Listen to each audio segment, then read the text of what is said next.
কি পটভূমিত মই কংগ্ৰেছ দল এৰি আহিব লগা হ'ল সেই কথাটো মই ভাবো যে অসমৰ ৰাইজক জনোৱাটো বাঞ্ছনীয়। যেতিয়া কংগ্ৰেছ দলৰ অভ্যন্তৰীণ যেতিয়া নিৰ্বাচন হৈছিল সভাপতিৰ কাৰণে মই শশী থাৰুৰৰ পক্ষে মই কাম কৰিছিলো। খাৰ্গে ডাঙৰীয়া প্ৰেচিডেণ্ট হ'ল, কিন্তু মই নাজানো কিহৰ কাৰণে তাৰ পিছতে লাহে লাহে মই যেন কংগ্ৰেছ দলত অলপ এলাগী হ'বলৈ আৰম্ভ কৰিলো।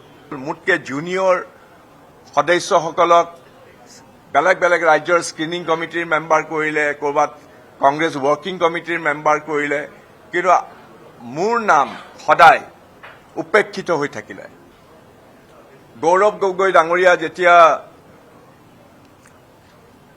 প্ৰেচিডেণ্ট হিচাপে দায়িত্ব গ্ৰহণ কৰিছিলে, মই প্ৰেচিডেণ্ট হ'বলৈ বিচৰা নাছিলো, কিন্তু মন কৰিলো যে প্ৰত্যেক ক্ষেত্ৰতে কিবা যেন এটা অবিশ্বাসৰ বাতাবৰণ, প্ৰত্যেকটো ক্ষেত্ৰতে যেন অৱহেলিত, উপেক্ষিত, এনেকুৱা ধৰণৰ উপেক্ষিত হৈ থাকিলো।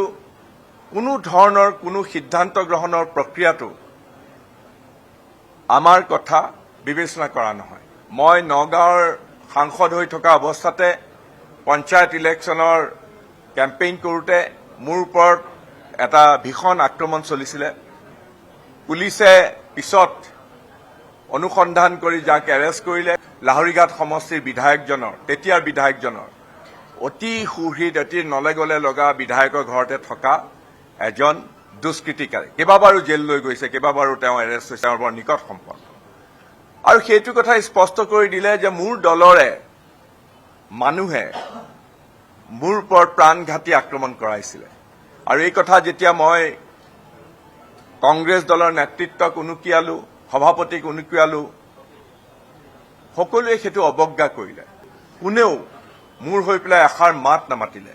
কেৱল সেই সভাখনত এটা বস্তু তেওঁলোকে প্ৰতিষ্ঠিত কৰিলে যে মই কিবা ব্যক্তিগত শত্ৰুতাৰ কাৰণেহে বোলে এই আসিফ নাজাৰ বোলা ভদ্ৰলোক যিজনক কংগ্ৰেছে মনোনীত কৰিব খুজিছিলে, মই ব্যক্তিগত আক্ৰোশতে বোলে তেওঁৰ বিৰুদ্ধে অভিযোগ দিছো। আৰু মোৰ অভিযোগবিলাক সম্পূৰ্ণৰূপে মিছা, মনে সজা আৰু আক্ৰোশমূলক।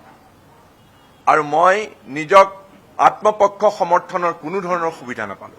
আৰু সেই কথা যেতিয়া উচ্চ নেতৃত্বই প্ৰতিষ্ঠিত কৰিলে, মই ইয়াত ভীষণ অপমানিত বোধ কৰিলো। আৰু সেইকাৰণেই হয়তো তাৰ পিছতেই মই কংগ্ৰেছ দলৰ পৰা পদত্যাগ কৰিলো।